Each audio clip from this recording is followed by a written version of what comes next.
module we will see a little bit more of details on pointers itself. So, let us go back to the code that we saw earlier. So, we have int k equals 38, int star p, and p is ampersand of k, star p equals 5. So, one thing that I did not emphasize earlier is this notion of asterisk, what is it used for. So, it is you can see that it is used in two places, in one place as int star p and the other place we have star p equals 5. So, there are related to pointers, this asterisk symbol is used in two connotations. First time when you declare a pointer, you say int star p. At that point you are saying that p is a variable of type pointer to integer, and later when you say star p equals to 5, the meaning is slightly different. What you are doing is you are doing what is called dereferencing the pointer.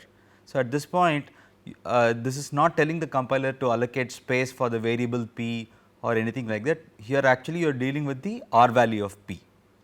So, one small thing that you will see in the course as well as elsewhere is that we usually say p is pointing to k. So, in this case p is ampersand of k, and so instead of using this technical term that p equals ampersand of k, we usually say that p points to k or p is pointing to k and so on.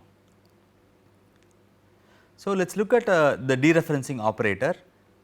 So, it is the asterisk symbol, and when you say star p equals to 7, it takes the value 7 and copies it to the address pointed to by p.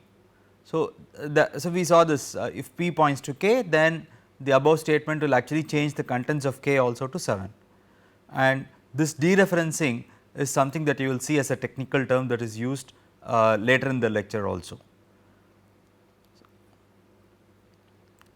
There is a special pointer called the null pointer, and generally we use pointers to point to some specific variable. So, if I have int star p, then I did p equals ampersand k, in that case p started pointing to k. But there are several cases where you explicitly want the pointer not to point at anything at all, and C provides you a special way of doing that, and that is called the null pointer. So, one key thing about the null pointer is that no other valid pointer. So, by that I mean no other pointer that is actually storing some value or which is going to get which is an address of a variable and so on, will ever compare equal to the null pointer.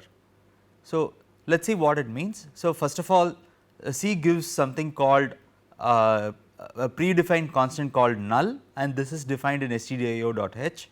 So, just like printf and scanf, this constant null is also defined in stdio.h. So, generally it is a good practice to check whether a pointer is null or not before you use it, and we will see this in a lot more detail when we do what is called dynamic memory allocation. But let us look at this code for right now. So, what we have is we have hash include stdio.h and we have int star ip equals null. So, this is generally considered a very good programming practice. You not only said you want a pointer variable of type integer pointer, the variable is name is ip and the pointer is of an integer type. You also said here that it is not pointing to any valid location. So, if you do this, then we never run into this problem of IP pointing at an unknown location and what happens in this unknown location and so on. So, the moment you have null, it means that it's not valid location and you will probably come back and change it later. So, you may do IP equals address of something later, and this is what I was talking about earlier. So, this tip says if IP is not equal to null, printf star IP, or if IP printf star IP and so on. So, what this does is it actually checks whether IP is null or not. If I know that it was initialized to null and at this point if IP is not equal to null, then there was a valid assignment to IP that happened here. If there is no valid assignment, IP will still remain at null and you will not print the value. So, this is a check that is done usually in practice. Again we will see how this is useful when we do what is called dynamic memory allocation. So, we have not done that yet, but when we do malloc we will use this template later. So, another subtle thing with C is that it provides a pointer of type void. So, void is so you declare it by saying void star vptr, and this void pointer is actually a generic pointer. What I mean by that is it can be made to point at anything. So, so far we saw integer star pointer, so you could also have float star ptr1 and so on, but this void star vptr is a generic pointer. You can make it point to a integer, you can make it point to a floating point, you can make it point to a character, or you can actually make it point to a pointer itself and so on. So, this is another thing that comes very handy, and this is just for you to notice now. We will see this in detail later. So, let us look at a small code segment using pointers. So, here we have two integer variables m and k, and we have a variable ptr which is actually of the type integer pointer. So, one thing you can notice is that in this single line, right, we have done a few things. We have declared and initialized two variables m and k. We have also declared a pointer variable of integer pointer type. Right. So, you can combine declarations in one line, and this is the way to declare both integer variables and pointers to integers in the same line. So, in this case ptr is made to point at k. So, ptr equals ampersand k is made to point. So, you are making ptr to point at k. So, let us look at these 4 lines of code. Okay. So, the first line says m has the value percentage %d and is stored at percentage %p, and we give 2 parameters as inputs to printf. So, the first thing you notice is this percentage %p, right, is a format specifier for pointers.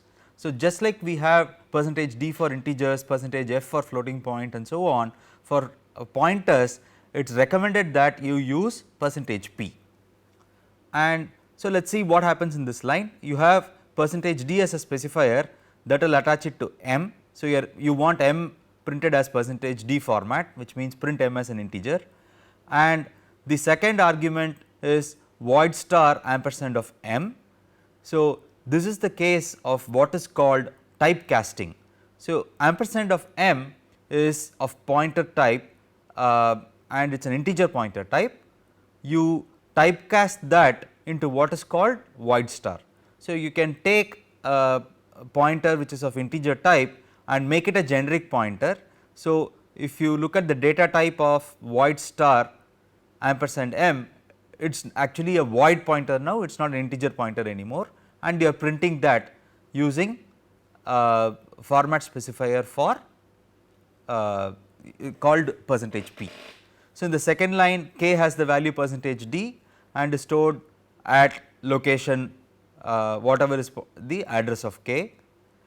So, I already showed something very similar. So, ptr itself is a variable, which means ptr is given space, or it is given some memory in, so it is given a memory location. So, ptr has the value percentage %p and is stored at percentage %p. So, in this case this one, the first argument itself is a pointer, and the second argument is taking the address of ptr and casting that to void star. And finally, the last line says the value of the integer pointed to by ptr is percentage %d. So, star ptr, as I said, is dereferencing ptr. So, see here we are not declaring ptr. So, that has already happened in this line. Here we are doing dereferencing of ptr. So, this is what I was pointing to earlier. So, there are two ways in which you can use the star associated with the pointer. One is for declaration, the other one we are seeing here, it is useful for dereferencing. So, it is getting the r value of k and it will print the value of k. So, the key thing to notice in this slide is there is percentage %p specifier for pointers, and we did what is called typecasting. So, we took integer pointer ampersand m and we converted that to void pointer using this bracket void star. So, I suggest that you actually take this piece of program and try it out to understand what is happening there. So, one key use of pointers is that it is something that is used for manipulating arrays. So, in C there is a very strong relationship between pointers and arrays, and without pointers you cannot do a few things in C when you actually want to use arrays. So, we will see this again in more detail when we look at functions. So, take it for now that there is a strong relationship between pointers and arrays, and anything that you do using array subscripts can actually be done using pointers. So, pointers in that sense is more powerful and more generic way of dealing with either contiguous set of locations or something that is not contiguous. So, let us see this small example. We have int a of 12. As I said earlier, right, int a of 12 will declare space for a, and let us say that is the top set of boxes that you are seeing, and we know that a of 0 is the very first location, a of 1 is the second location and so on, and a of 11 would be the last location. So, indices go from 0 to 11, 12 is not a valid index for a. So, if I have int star ptr, this will give me a memory location called ptr, and if I do either of these two, right, if I say ptr equals ampersand of a of 0 or ptr of a, then ptr starts pointing to a. So, let us see what really happens here. So, let us look at this statement first. So, if I look at the statement, ptr is ampersand of a of 0, right. So, let us see what this does. So, a of 0 is a value, right, it is not a pointer, a of 0 is actually a value. So, we have seen this in arrays so far, right, but the moment you put ampersand in front of it, it means do not get the value that is stored in a of 0, instead give me the pointer to the 0th element. So, the left side is asking for a pointer and the right side actually gives a pointer. So, this is valid. So, what this is really doing is ptr begins to point at the 0th element of a. You can also achieve the same thing by a slighter shortcut which says ptr equals a. So, this is also something that you will see good programmers doing. So, experienced programmers do not use this format, instead they use ptr equals a. So, what this is doing is ptr is now going to contain the address of the 0th element of a. So, in some sense the name of the array a is actually only a synonym to the 0th element, to the address of the 0th element. So, when we say a, right, a is an integer array of size 12, but the variable a is actually just a synonym for the address of the 0th element of this array. Let us see what all this means. So, if I do int star ptr equals a, so in this place in this piece of code we are declaring a pointer, integer pointer called ptr. So, this says we are declaring an integer pointer and the variable name is ptr, and right when we are declaring we are also initializing it to a. So, if a is this array that we have here, then ptr starts pointing at the 0th location. So, this is something that comes from the using a as a synonym for the address. But the nice thing you can do with ptr is that you can do something like this, ptr is ptr plus 1. So, let us see what this means. On the right side we actually have a pointer variable and we are adding 1 to it, right. So, what that means is instead of making ptr point at a of 0, now you actually point it to the next element after the current one. So, at this point ptr was pointing at a of 0, right. So, you can see that here, but the moment you do ptr is ptr plus 1, it starts pointing to the next element. So, clearly you can see that if you do PTR is if you do another PTR equals PTR plus 1, it will start pointing to the tooth location and so on. So, it starts with 0th. So, like I said, I abuse this abuse English language, I say 0th, 1th and 2th and so on.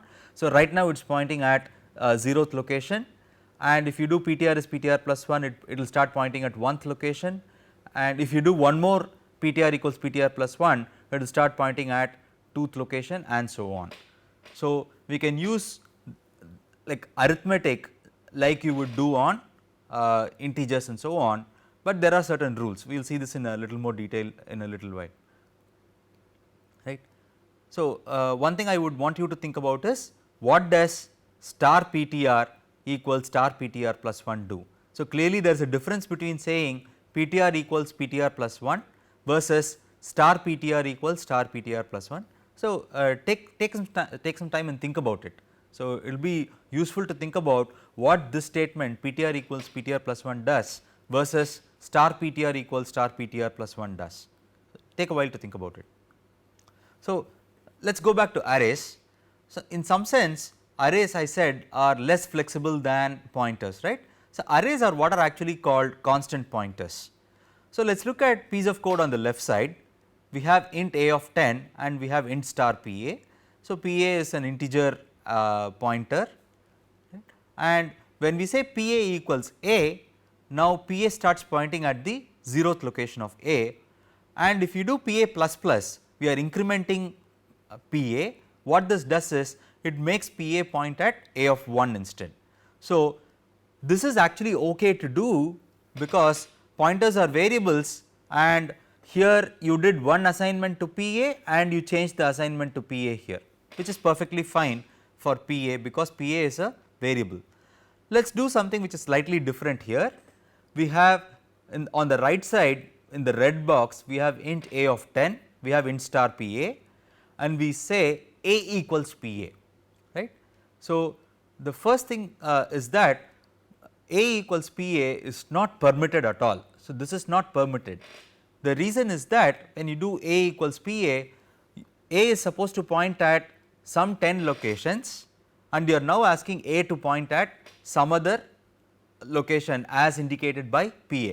So, this is not allowed, nor is A plus plus allowed. So, even though A is a synonym for the 0th location, it is not valid to take the variable name that is used for the array and do any kind of arithmetic on it. You cannot do A plus plus, you cannot do A equals PA or anything of that sort. So, to summarize, A cannot appear in the left side of any expression. So, A plus plus is actually just A equals A plus 1, right. So, A cannot appear in the left side of any manipulation at all, of any expression at all, whereas PA being a variable can appear freely on the left side. So, the variable A is actually an array and it is called a constant pointer. So, what I mean by constant pointer is that A of 10 is actually a set of 10 locations. So, we have 10 locations and A is actually pointing to A of 0 technically, and it cannot point at anything other than A of 0. That is what it means by that is what I mean by constant pointer. A can point at A of 0 and nothing else the moment you say int A of 10.